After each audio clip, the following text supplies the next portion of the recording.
सर्व कार्यकारिणी सदस्य, पदाधिकारी, आजच्या कार्यक्रमाचे प्रमुख अध्यक्ष प्राध्यापक रामप्रसाद डोंगरे सर, विचार मंचावर उपस्थित असलेले प्राध्यापक अर्जुन तायडे सर, कार्यक्रमाचे संयोजक प्राध्यापक दाभाडे सर आणि या विहार कमिटीचे चेअरमन मस्के साहेब आणि आपण सर्व ज्येष्ठ उपासक आणि उपासिका या ठिकाणी उपस्थित असलेले आदरणीय गोंडाने साहेब, या सर्वांना वंदन करून या ठिकाणी आजच्या जो आपण जयंतीच्या निमित्ताने या ठिकाणी जे एकत्र आलो आहोत त्या विषयावरती मी माझं एक वक्ता म्हणून नव्हे तर एक विचार म्हणून, एक मनोगत म्हणून त्या ठिकाणी आपल्यासमोर एक आपल्यातलाच घटक म्हणून या ठिकाणी व्यक्त होण्याचा प्रयत्न करतोय। तर 17व्या शतकामध्ये खऱ्या अर्थानं ज्यांनी या महाराष्ट्राच्या मातीला जागृत करण्याचं काम जर कोणी केलं असेल तर ते जिजाऊच्या प्रेरणेनं छत्रपती शिवाजी महाराज यांनी। आणि म्हणून या मातीमधील जो 12 बलुतेदार होता, 18 पगड जो घटक होता, जो खऱ्या अर्थानं त्या घटकाला यापूर्वी कधीही आपलं शौर्य, आपलं साहस, आपला पराक्रम या ठिकाणी दाखवण्याची संधी मिळालेली नव्हती। ती संधी पहिल्यांदा छत्रपती शिवाजी महाराज यांनी या ठिकाणी उपलब्ध करून दिली आणि आपल्या अफाटाच्या इच्छाशक्तीवरती या ठिकाणी आपली स्वराज्य त्यांनी त्या ठिकाणी या मातीमध्ये उभं केलं। हे उभं करत असताना त्या काळातील तत्कालीन जी परिस्थिती होती ती त्या ठिकाणी मुघलशाही, आदिलशाही, कुतुबशाही यांचं वाढतं प्राबल्य आणि त्याचबरोबर त्या ठिकाणी त्यांचे असलेले अन्याय आणि अत्याचार या सर्व गोष्टी जिजाऊनी लखोजी जाधवांच्या सानिध्यामध्ये त्या ठिकाणी ते एक सरदार होते, या सर्व बालपणापासून त्यांनी हे बघितलेलं होतं। आणि म्हणून या सर्व झुंडशाहीला जर खऱ्या अर्थानं नेस्तानाबूत करायचं असेल तर त्या ठिकाणी आपलं एक स्वतःचं अस्तित्व, स्वतःचं नेतृत्व या मातीमध्ये उभं राहिलं पाहिजे। आणि हे सर्व स्वप्न जिजाबाई शिवाजींच्या बालपणापासून त्या ठिकाणी बघत होत्या आणि तसं खऱ्या अर्थानं शिवाजी महाराजांना संस्कारित करण्याचं महान कार्य या जिजाऊ या मातेनं केलं। आणि तिथूनच खऱ्या अर्थानं या ठिकाणी स्वराज्याची जे ध्येय घेऊन त्या ठिकाणी जे उभे असलेला जो विचार होता तो विचार त्या ठिकाणी प्रज्वलित झाला। आणि हे सर्व लहानपणापासून शिवाजी महाराज हे बघत होते आणि खऱ्या अर्थानं शिवाजी महाराजांना मार्गदर्शन करण्याचं काम जर कोणी केलं असेल तर ते जिजाऊ यांनी केलं। त्या ठिकाणी त्यांना युद्धकौशल्य असेल, दानपट्टा चालवणं असेल, त्या ठिकाणी राजकारण असेल, समाजकारण असेल, तर या सर्व गोष्टी बारकाव्यानिशी त्या ठिकाणी त्यांच्यामध्ये निर्माण करण्याचं काम जिजाऊंनी केलं। आणि म्हणूनच या शिवाजी महाराजांचं जे स्वराज्य या मातीमध्ये जे उभं राहिलं त्याची खरी प्रेरणास्थान जर कोण असेल तर ती जिजाऊ आहे। या सर्व गोष्टी आदिलशाहीच्या काळामध्ये शहाजीराजे या ठिकाणी त्यांच्या दरबारामध्ये या ठिकाणी सरदार असताना त्या ठिकाणी तिथला अन्याय, अत्याचार, दडपशाही हे सर्व गोष्टी ते त्या बघत होते। आणि म्हणून आपलंही राज्य या मातीमध्ये खऱ्या अर्थानं उभं असावं ही भूमिका घेऊनच त्या ठिकाणी जिजाबाईला पुण्याच्या जहांगीरीवरती शिवाजी महाराज सोबत ठेवून त्या ठिकाणी सर्व बारकाईनं लक्ष देऊन शहाजीराजे त्या ठिकाणी होते। आणि तिथूनच खऱ्या अर्थानं शिवाजी महाराजावरती वयाच्या 14व्या वर्षी जबाबदारी सोपून त्या ठिकाणी त्यांचं नेतृत्व उभं करण्याचं काम या शहाजीराजे आणि जिजाऊ या दोघे उभंतांनी केलं। आणि म्हणून ज्यावेळेस आपण शिवाजी महाराजांचं जीवनचरित्र खऱ्या अर्थानं आपण ज्यावेळेस बघतो तर ते आपल्याला दीपस्तंभाप्रमाणे एक जगाला मार्गदर्शन करीत आहे हे आजही आपल्याला त्याचा प्रत्यय प्रामुख्यानं येतो। आणि म्हणून व्हिएतनामचे राष्ट्राध्यक्ष त्या ठिकाणी हो चिन मिन्ह यांनीही शिवचरित्रापासून प्रेरणा घेऊन त्या ठिकाणी आपल्या देशाची राज्यघडी बसवण्याचं काम त्यांनी अत्यंत कौशल्यानं त्या ठिकाणी केलेलं आहे हे आपल्याला दिसून येतो। तर देशाचं स्वातंत्र्य युद्ध असो की सामाजिक राजकीय आंदोलन असो, प्रत्यक्ष अप्रत्यक्षरित्या आजही आपण पाहतो की शिवाजी महाराजांच्या कार्याने ती प्रज्वलित झालेली आपल्याला या ठिकाणी प्रसंगी आपल्याला त्या ठिकाणी दिसून येतात। कारण स्वातंत्र्य शिवाजी महाराजांचं साध्य होते, पण त्याचबरोबर त्या ठिकाणी हे साध्य करत असताना प्रभावी युद्ध तंत्र हे त्यांचं एक साधन होतं आणि त्या प्रभावी तंत्राच्या साह्यानं त्या ठिकाणी त्यांनी जे विकसित केलेलं जे तंत्र होतं गनिमी काव्याच्या तंत्राच्या साह्यानं त्यांनी अशक्य गोष्टी त्या काळामध्ये शक्य करून त्या ठिकाणी दाखवलेलं आहे। हे त्यांचं खूप मोठं योगदान आहे। भारताच्या हजारो वर्षाच्या कालप्रवाहातील एक समय प्रकाश तेजपुंज म्हणजे छत्रपती शिवाजी महाराज, त्यांच्यामध्ये असलेला पराक्रम, साहस, त्याग, समर्पण, संघटन, नेतृत्व, राष्ट्रभक्तीच्या सर्व गुणांची ते सगुण अशी एक साकार मूर्ती होते। आणि प्रत्यक्ष त्या ठिकाणी त्यांच्यामध्ये असलेला दूरदृष्टीपणा, मनुष्य स्वभावाची पारख आणि मुत्सद्दीपणा आणि त्या ठिकाणी वेळ प्रसंगी नेतृत्व घेण्याची जी अफाट जी क्षमता होती ती त्यांच्या ठाई असल्यामुळं ते जवळपास 395 गड किल्ले त्यांनी आपल्या छत्राखाली त्यांनी काबीज केले। परंतु हे गड किल्ले काबीज केल्यानंतर कुठल्याही गड किल्ल्यावरती कुठलाही वास्तुशांतीचा विधी किंवा कुठला सत्यनारायण अशा कुठल्याही थोतांड गोष्टी त्यांनी केल्या नाहीत। यावरून त्यांचा असलेला विज्ञानवादी दृष्टिकोन आपल्याला त्या ठिकाणी खऱ्या अर्थानं त्यांचा प्रत्यय येतो। अत्यंत समता, बंधुत्व आणि न्यायाची भूमिका घेऊन सतत रयतेमध्ये आत्मविश्वास जागृत करण्याचं महान कार्य या छत्रपती शिवाजी महाराज यांनी या महाराष्ट्राच्या भूमीमध्ये केलं। आणि म्हणून आज आपण पाहतो की देशातच नव्हे तर विदेशात सुद्धा त्यांची जयंती या ठिकाणी फार मोठ्या उत्साहानं आणि जोमानं साजरी करता येते। त्याचबरोबर त्या तत्कालीन काळामध्ये असलेल्या सुलतानशाही याचा थैथयाट असताना त्या ठिकाणी निर्भयपणानं शिवाजी महाराजांनी संयम, चाणक्य राहून त्यांना सातत्यानं त्यांची पिछेहाट करून त्यांना नेस्तानाबूत करण्याचं काम त्यांनी जिजाऊंच्या प्रेरणेनं खऱ्या अर्थानं ते तडीस नेलं, सिद्धीस नेलं। अवघ्या 50 वर्षाच्या आयुष्यामध्ये या महामानवाने अगदी शून्यातून नवी सृष्टी निर्माण करून दाखवली। अशा या महान राजांना परत एकदा मी विनम्र अभिवादन करतो आणि थांबतो। धन्यवाद। या ठिकाणी मला संयोजकांनी बोलण्यास भाग पडलं, त्यांचा हे मी या ठिकाणी आभार व्यक्त करतो। थांबतो। जय भीम।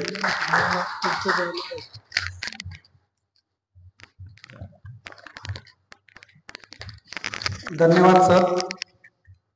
छत्रपती शिवाजी महाराजांना त्यांच्या मातोश्री जिजाऊ यांनी कशा पद्धतीने राजकीय, सामाजिक समतेचे धडे दिले आणि त्यातून शिवाजी महाराज एक समतेचे राजा म्हणून, एक जाणता राजा म्हणून उदयास आले। जाधव साहेबांनी शिवाजी महाराजांचे जे कर्तृत्व आहे ते अतिशय चांगल्या शब्दामध्ये, थोडक्या शब्दामध्ये अतिशय चांगल्या प्रकारे आपल्या समोर सांगितलेले आहेत। मी जेव्हा त्यांना विनंती केली की सर आपल्याला उद्या छत्रपती शिवाजी महाराज जयंतीविषयी बोलायचं, ते म्हटलं दुसरं कोणी आहे का वक्ता? मी म्हटलं नाही, आपल्याला इथलेच लोक जोडायचेत। इथे खूप सारे वक्ते आहेत आपल्या साकेत नगरमध्ये आणि खूप चांगल्या पद्धतीने ते महापुरुषांबद्दल त्यांचे विचार मांडू शकतात। मग तुम्ही सुद्धा या, आमची विनंती आहे या निमित्ताने तुम्ही विहाराशी कनेक्ट व्हाल, आम्ही माणसं जोडण्याचं काम करतोय असं मी त्यांना म्हणालो आणि त्यांनी माझ्या विनंतीला मान दिला, इथे आले आणि खूप चांगलं मुलाचं मार्गदर्शन केलं। आणि खरंच शिवाजी महाराजांना कुणी जाणता राजा म्हणतो, कुणी कुळवाडी भूषण म्हणतो, आम्ही त्यांना तथागताचे पाईक म्हणतो, कारण त्यांनी समतेचा रथ या महाराष्ट्रामध्ये पुढे नेण्याचं कार्य केलेलं आहे। या कार्यक्रमाचे दुसरे प्रमुख वक्ते माननीय अर्जुन तायडे सरांना मी अशी विनंती करतो की आपण छत्रपती शिवाजी महाराजांच्या जीवन कार्याबद्दल, त्यांच्या कर्तृत्वाबद्दल आम्हाला मार्गदर्शन करावे. तायडे साहेब.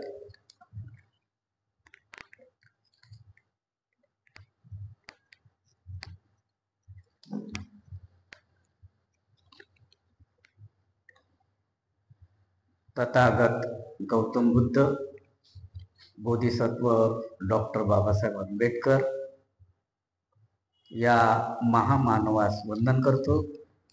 तसेच आपण ज्या कार्यक्रमासाठी उपस्थित आहात, 19 फेब्रुवारी हा जो दिवस आहे तो सुवर्ण दिवस आहे. या सुवर्ण दिवसामध्ये छत्रपती शिवरायांचा जन्म झाला, आनंद झाला. 100 वर्षानंतर एक महापुरुष जन्माला येतो. अशा या महापुरुषात मी वंदन करतो. आदरणीय विचारपीठ, उपस्थित धम्म उपासक उपासिका यांनाही जय भीम करतो. आजचा जो कार्यक्रम आहे आनंद आहे. जिकडे इतका आनंद वाटतो, खरोखर आपला समाज हा प्रगतशील आहे. आणि यासाठी मी म्हटलं की अरे, आज आपल्या समाजामध्ये सुद्धा जाती भेद न करता छत्रपती शिवरायांची जयंती आनंदात साजरी होत आहे. हे म्हणजे फार मोठं भाग्य आहे. आणि आपण सर्व विद्वान लोक आहोत. आपण कधीही जातीभेद केलेला नाही. यासाठी आता इथं तर आहेच, परंतु खेड्यापाड्यात बौद्ध वस्तींमध्ये, आपण म्हणतो बौद्ध वाड्यामध्ये सुद्धा छत्रपती शिवाजी महाराजांची जयंती साजरी करतात. म्हणजे आनंदाची गोष्ट आहे. परिवर्तन आपण कधी जातीभेद हे नाही केला. बऱ्याच समाजामध्ये जातीची बीज रोलेली आहे, विषमता आहे. परंतु आपला समाज हा सुशिक्षित वर्ग असून या ठिकाणी सर्व जाती धर्माला चालून म्हणजे सोबत घेऊन येत आहे. याचा फार मोठा आनंद आहे. तर छत्रपती शिवरायांनी काय काय कार्य केलं, कशा प्रकारे कार्य केलं, तर यासाठी शिवाजी महाराज हे कुशल स्वराज्य संघटक होते. सुराज्य निर्माण केलं.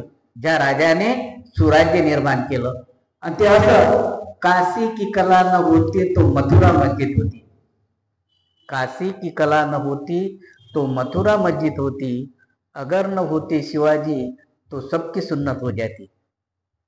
जर छत्रपती शिवाजी महाराज कर्तृत्व केलं नसतं तर बऱ्याच प्रमाणामध्ये आपण आज म्हणतो ते पटेल आहेत, देशमुख आहे, हे धर्मांतरित लोक आहेत.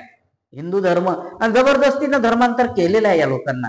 म्हणजे यावरून तुम्ही म्हणता की शिवाजी महाराज होते म्हणून धर्म परिवर्तन झालं नाही. पुन्हा शिवाजी महाराजांनी ज्या ज्या धर्म परिवर्तन केलं देशमुखांनी, पुन्हा त्यांना शिवाजी महाराजांनी मराठा किंवा हिंदू धर्मामध्ये आणलेलं आहे. असा हा रयतेचा राजा. रयतेचा राजा म्हणजे रयतेच्या कोणत्याही माणसाला त्रास होणार नाही यासाठी आपण त्यांना रयतेचे राजे म्हटले. राजे होऊन गेले, अनेक राजे होऊन गेले आणि हा राजा जो आहे तो रयतेचा होता. आणि जनकल्याणकारी, सर्व जनाचं कल्याण केलेलं आहे. म्हणजे छत्रपती शिवाजी महाराजांच्या काळामध्ये सर्व जाती धर्माचे लोक सैनिक होते. आणि शिवाजी महाराजांनी पहिले वेतन पद्धत सुरू केली. आज जो आपला पगार आहे तर शिवाजी महाराजांनी सैनिकांना वेतन दिलं आणि प्रत्येक गावामध्ये सांगितलं की सैनिकांना सांगितलं की तुम्ही जात असताना, घोडदौड जात असताना, पायदळ जात असताना कोणाच्या फांदीला किंवा कोणाच्या शेतामध्ये नुकसान होणार नाही या ठिकाणी त्याची जबाबदारी घेतलेली होती.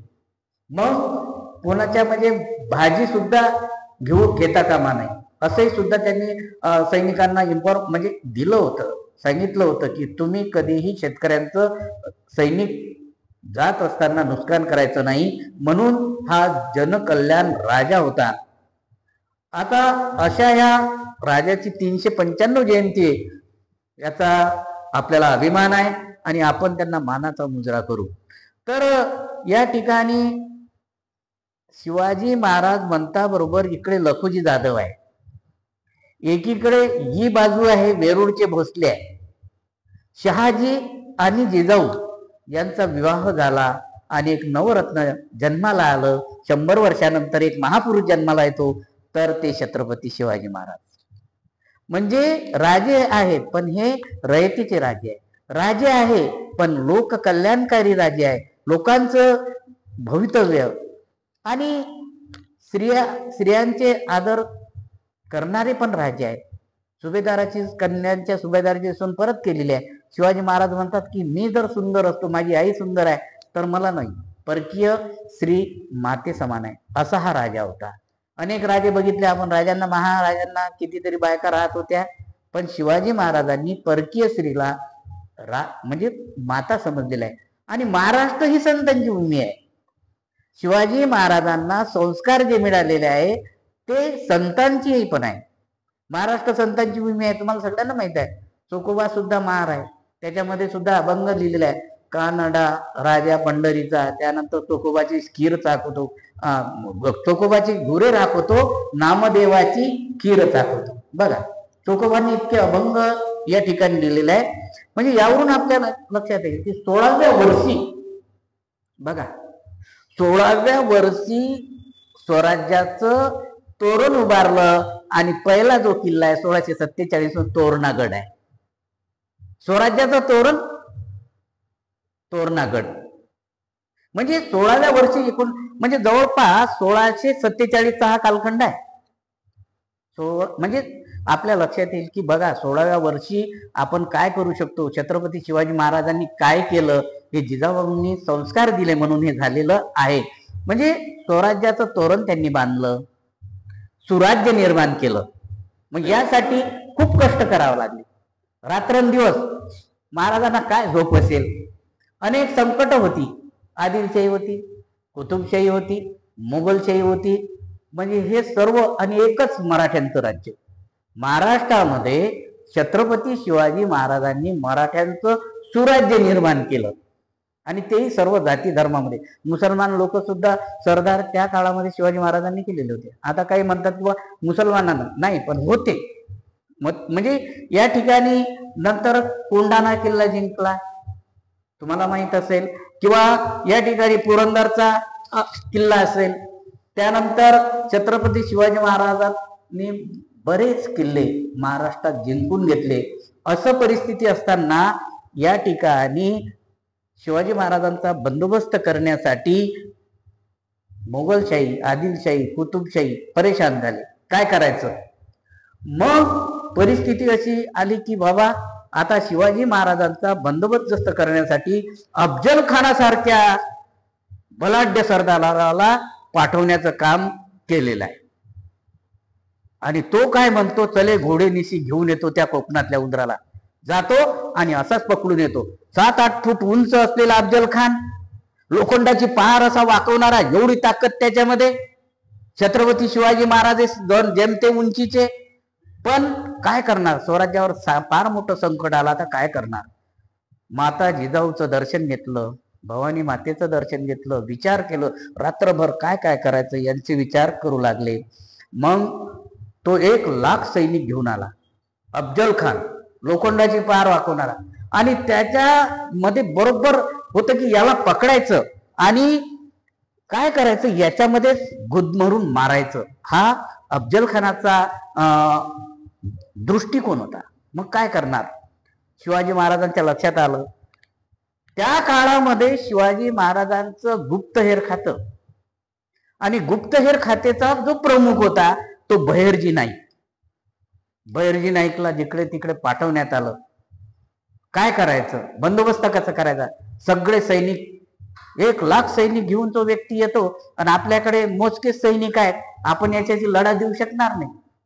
म्हणून शिवाजी महाराजांनी, आपण म्हणतो ना गनिमी काढावं नाही, पण त्याच्यामध्ये बुद्धिमत्ता, सर्वात जास्त दूरदृष्टी. शिवाजी महाराज दूरदृष्टी होते. उद्या काय होईल, 50 दिवसानं काय होईल, 100 दिवसानं काय होईल. शिवाजी महाराजांना निसर्गानं दैवशक्ती दिली होती आणि ती म्हणजे दूरदृष्टी. अफजल खानासारख्या माणसाला आता कसं काय करायचं, तर सर्व लोक आपल्या मराठ्यांच्या राज्यामध्ये परेशान झाले की आता काय करणार, एवढा मोठा बलाढ्य सरदार येत आहे आणि हिंमत त्याची वाढलेली आहे, 1 लाख सैनिक, आता कुठं पकडायचं, कसं करायचं. परिस्थिती अशी झाली की मग प्रतापगडाच्या पायथ्याशी 1665 ची घटना आहे. प्रतापगडाच्या पायथ्याशी भेट ठरवली. तेही नियोजन केलं तिथंच का? घनदाट अरण्य आहे, घनदाट अरण्य आहे आणि प्रतापगड एवढा दुर्मिळ होता, म्हणजे कधीही न याचा जिंकणारा असा तो प्रतापगड होता. आणि पायथ्याशी भेट घ्यावी तर शिवाजी महाराज म्हणतात की हे बघा महाराज, मी तुमच्या मुलासारखा आहे. अगोदरच बंदोबस्त केला की याला काय काय करायचं, याचं मुंडकं कसं तोडायचं, ही अगोदरच रात्रीची प्लॅन झाली. बर्जी नायकांना आपले सगळे सैनिक पाठवले आणि मोजकेच सैनिक शिवाजी महाराज घेऊन गेले. त्यानं सुद्धा त्याचे वकील होते कृष्णाजी भालकर कुलकर्णी, ते पण वकील होते. यांनी वकिलाची सहमत झाली की काही नाही, भेटीगाठी आहे, तुम्हाला जे लागत असतील किल्ले ते घेऊन टाका, आम्ही काही तुमच्याशी युद्ध खेळू शकत नाही. तुम्ही महान राजे आहेत, तुम्ही महान सरदार आहेत आणि आम्ही कसं काय तुम्हाला हे करणार नाही. औरंगजेबानं त्या दिवशी सैल असत कपडे घातले, एकदम सैल. शिवाजी महाराजांनी आपले वाघ नख, त्यानंतर चिलखत घातलं, जिरेटोप घातला आणि तयारी निशी केली. दोघांची भेट होणार, काय होणार आता कळत नाही. सगळे सैनिक आणि ज्या ठिकाणी इथं भेट होणार तर पाठीमाग आपले मोजके सैनिक उभारले की इकडे हल्ला झाला म्हणजे पाठीमाग कोण आहे तर पाठीमागच्याला काय समजणार आहे. एवढी दृष्टिकोन त्या ठिकाणी आला आणि समोरासमोर भेट झाली. आणि ते म्हणे महाराज इतके सैनिक नाही, मोजके सैनिक घ्या. तो म्हणे चला तुम्ही म्हणताना तसं करू. शिवाजी महाराजांना जर एवढे मोठे सैनिक 1 लाख जर असते तर एवढी टक्कर फिरू शकले नसते प्रतापगडाच्या पायथ्याची. आपले सैनिक जंगलामध्ये पेरले, पाठीमागून हे मोगल सैनिक, आणि भेट घेतली पायथ्याशी नियोजन. आणि त्यानं शामिन्या उभारला होता राजे महाराजांचा. शामिन्या उभारल्यानंतर परिस्थिती अशी झाली की ते म्हणतात आओ शिवाजी आओ, आओ शिवाजी आओ म्हटल्यानंतर जो पकडण्यात आलं आणि शिवाजी महाराजांच्या लक्षात आलं, माहिती होती की हा मारणार आपल्याला, क्रूनीतीनं मारणार, गनिमी काव्यानं मारणारच आहे. मग या नीतीने केल्यानंतर शिवाजी महाराजांनी असं पकडताबरोबर वाघ नख काढली आणि ताबडतोब त्याचा कोथळा बाहेर लागला. तो म्हणजे दगा दिदला धावा धावा, अरे धावा आता पटकन या. तशाच प्रकारे सय्यद बंड आला आणि असं शिवाजी महाराजांना वार करणार, त्याच पद्धतीनं जीवा महाल आला आणि जीवा महालाने सय्यद बंडाचा हात कापला. परिस्थिती जिकडे तिकडे झाली, नगारा वाजला आणि पाठीमागून जो सैनिक आले आणि जे मोजके सैनिक होते सगळे कापून टाकले. शिवाजी महाराजांनी मुंडकं घेतलं कापून आणि डायरेक्ट गडावर गेले, डंका वाजवला आणि जय जय शिवराया आणि हर हर महादेवाची घोषणा केली. आणि अशा प्रकारे अफजल खान जो वाईचा सरदार होता, बलाढ्य सरदार होता, जो 7-8 फूट तो लोखंडाची पार वाकवणाऱ्या शिवाजी महाराजांनी नाम हरण केलं. दिल्ली परेशान झाली. दिल्लीचा मुघलशाही, कुतुबशाही हे सगळे की अरे बाप रे बाप काय झालं, परेशान झाले. आता काय करणार. म्हणजे छत्रपती शिवाजी महाराजांनी काय कल्पना करा, आता तुम्ही कल्पना करा, मी कल्पना करा की एवढा मोठा बलाढ्य सरदार, याचं मुंडकं कापलं, कोथळा बाहेर काढला आणि होता जीवा म्हणून वाचला शिव, असं इतिहासामध्ये नोंद झालेली आहे. म्हणजे या ठिकाणी शिवाजी, आता संकट बघा, पोर्तुगीज होते, सिद्धी जोहर होता, जावडीचा मोरे होता चंद्रराव मोरे. तो म्हणे तू कुठला राजा आहे. चंद्रराव मोरे हा मराठा माणूस, मराठाच राजा. तो म्हणे तुला कोण सांगितलं राजा म्हणून, आम्ही राजा आहोत जावडीचे. शिवाजी महाराजांनी म्हटलं अरे आपण एका जातीच्या, आपण एका याचे नातेवाईक आहे. तो म्हणे मी काही मानत नाही. शेवटी छत्रपती शिवाजी महाराजांनी जावडीच्या मोऱ्यांचा काय केला, बंदोबस्त केला, झालं युद्ध, जिंकले. तर अशा प्रकारे या ठिकाणी आपल्या विजापूरचा जो सरदार आहे त्यालाही हरवलं 1659 साली प्रतापगडाच्या पायथ्याशी. आता यावरून आपल्या लक्षात येतील की शिवाजी महाराजांचा बंदोबस्त कसा करायचा, म्हणून पुन्हा योजना आखली की आता मारायचं. पुन्हा योजना काय तर तुम्हाला माहित आहे, शाहिस्तेखान चालून आला रयतेवर. शाहिस्तेखान आला म्हटल्यानंतर आता आणखी तो औरंगजेबाचा मामा होता, तोही बलाढ्य सरदार होता. काय करणार, पुण्याच्या महालात आला, तिथं राहू लागला, डेअरिंगच झाली. आता काय करणार. शिवाजी महाराजांनी पुन्हा विचार विनिमय केला की याला सुद्धा याचा बंदोबस्त आपल्याला करायचाच आहे. शेवटी रमजानचा महिना होता. हे सगळे मुसलमान लोक जेवण वगैरे करून आरामशीर होतं. काय चालू होईल याचं काही नाही. इकडे आपलं बरोबर सर्व मराठ्यांनी जे मोजके सैनिक होते ते 2:30ला तो जनानखान्यात होता. शिवाजी महाराजांच्या लाल महालात तर होता, पण तो कुठं झोपत होता याचीच अगोदर सगळी चौकशी केला. कुठं राहतो, कुठं जेवतो, कुठं झोपतो, कोणत्या रूम मध्ये झोपतो याची सुद्धा बहरजी नाही गुप्तहेर खात्यानं सगळं माहिती दिली की महाराज तो या ठिकाणी झोपत असतो, या जनानखान्यात तो म्हणजे बायकांच्या मध्ये झोपत होता. संरक्षण म्हणून इथं हल्ला होणार नाही. शेवटी रमजानच्या महिन्यामध्ये या मंडळींनी सगळे मुसलमानांचे कपडे घातले. लाखो सैनिक ओळखू येतील का?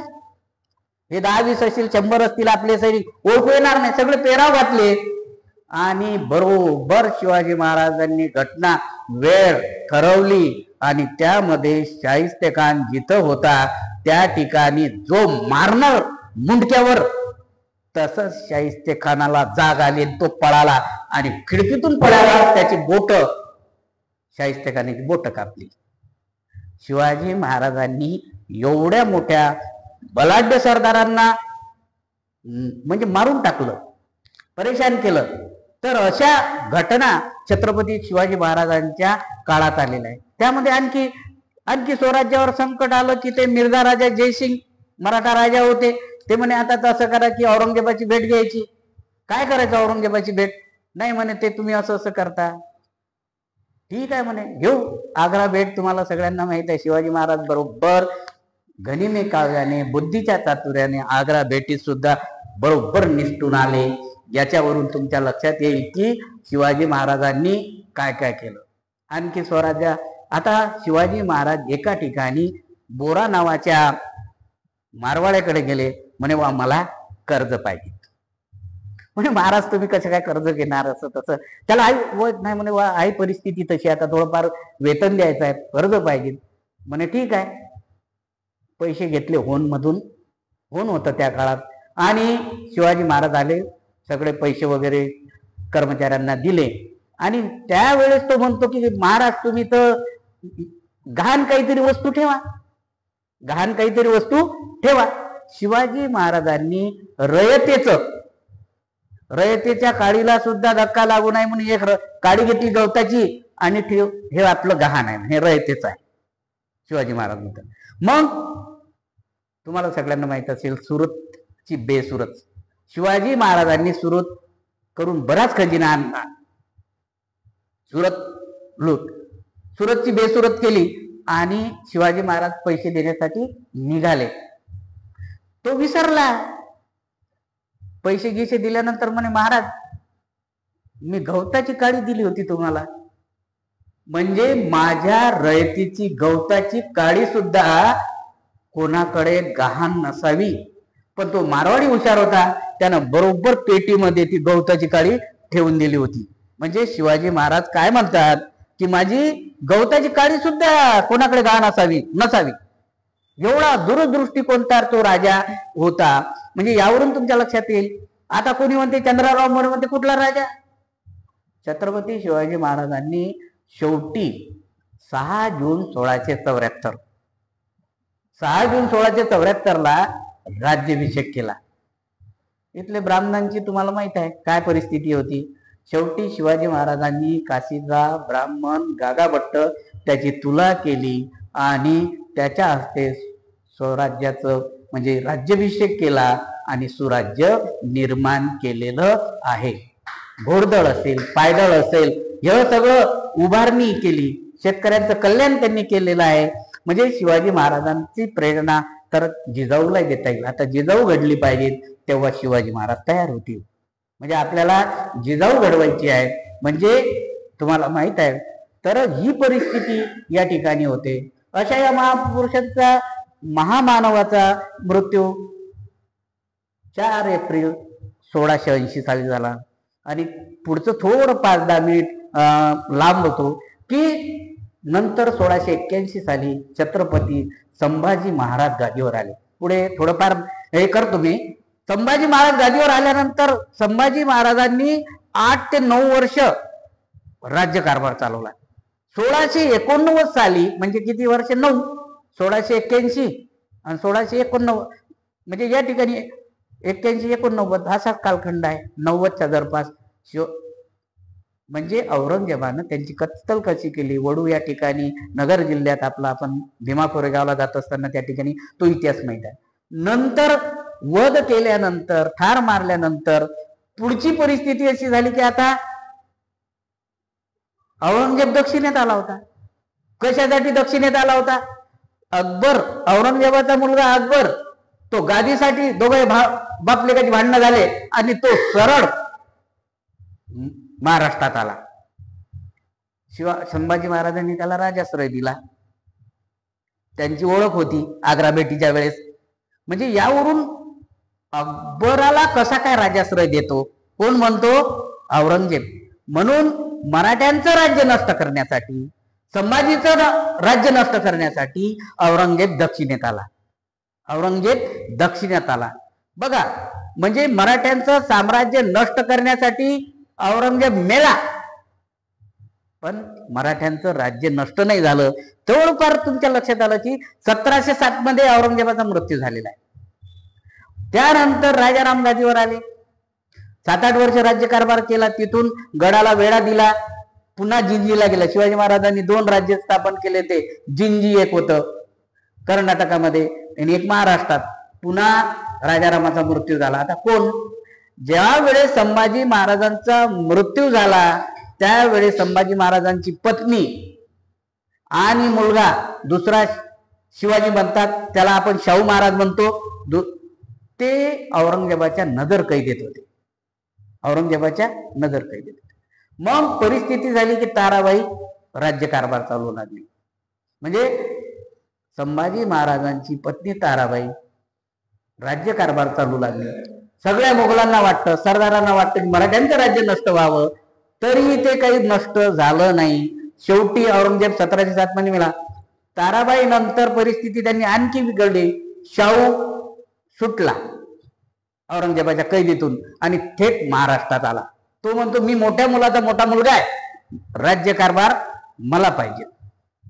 राजारामाची पत्नी, त्याने दुसरा शिवाजी महाराज गादीवर बसवला आणि कारभार करू लागली. शेवटी दोघांचं युद्ध झालं. खेड येथे लढाई झाली. म्हणजे काकू आणि पुतण्याची लढाई झाली. ऐन युद्धाच्या वेळी संताजी आणि धनाजी शाहू महाराजांकडे गेले. युद्धाचं पार्ट जड झालं आणि छत्रपती शाहू महाराज म्हणजे संभाजी महाराजांचा मुलगा जिंकला. शेवटी मग एक कोल्हापूरला गादी गेली, एक साताऱ्याला गेली. तो एवढा धगधगीचा असताना सुद्धा शाहू महाराजांना युद्धाचा अनुभव नव्हता, माहिती नव्हती, म्हणून पेशवे पद केला. पेशवे पदाची निर्मिती कशी झाली म्हणून मी म्हटलं थोडंफार सांगतो की पेशवे पद आपल्याला माहित पाहिजेत ना. शाहू महाराज कसे आले, कुठं होते? औरंगजेबाच्या नजर कैदेत. युद्धाचा अनुभव आहे का? नाही. मराठ्यांचं राज्य शेवटी जिंकलं का? नाही. मग पेशवे केलं. बाळाजी विश्वनाथ हा पहिला पेशवा होता. आता पेशवे सगळे पुण्याचे ब्राह्मण होते. म्हणजे यावरून तुमच्या लक्षात येईल की शिवाजी महाराजांनी ते नहरच्या माध्यमातून सुद्धा किल्ल्यांमध्ये पाणी आणलेलं आहे. कात्रजचा तलाव आहे, त्या तलावातून नहरच्या माध्यमातून पाणी आणलेलं होतं. त्या पाणी आटलं होतं तर म्हणे बोलाव, गवंड्याला बोला, काय झालं काय नाही, पाणीच नाही, उन्हाळा आला. तर तो गवंडी म्हणे महाराज हे मला माहित होतं, तर मी या कोपऱ्यामध्ये काय केलेलं आहे, पाण्याची व्यवस्था केली आहे. एवढे मोठं म्हणजे गडावर सुद्धा शिवाजी महाराजांनी अशा प्रकारे पाण्याची व्यवस्था केलेली आहे. शनिवार वाड्यात सुद्धा तसंच पाणी आणलेलं आहे. म्हणजे शाहू महाराज शेवटी पेशवे आले. नंतर युद्ध झालं. 14 जानेवारी 1761 साली अफजल शाह अब्दाली आणि मराठे यांच्यात युद्ध झाले. मराठे हरले. 14 जानेवारी म्हणजे तिकडे दिल्लीपर्यंत गेले होते. अटकेपार झेंडे लावले होते, परंतु काही जमलं नाही. मग पुन्हा पेशवे आणि इंग्रज युद्ध हरले, दुसरं युद्ध हरले आणि तिसरं. अशा प्रकारे इंग्रज भारतात आले. परंतु छत्रपती शिवाजी महाराजांचा कोलखंड आहे तोपर्यंत कोणीही परकीय माणूस इथं आलेला नाही. म्हणजे एवढी मोठी या महानायकास महावंदना मी वंदन करतो आणि संयोजकांनी बोलण्याची संधी दिली त्याबद्दल धन्यवाद. जय हिंद, जय महाराष्ट्र, जय भीम. वाढला का तो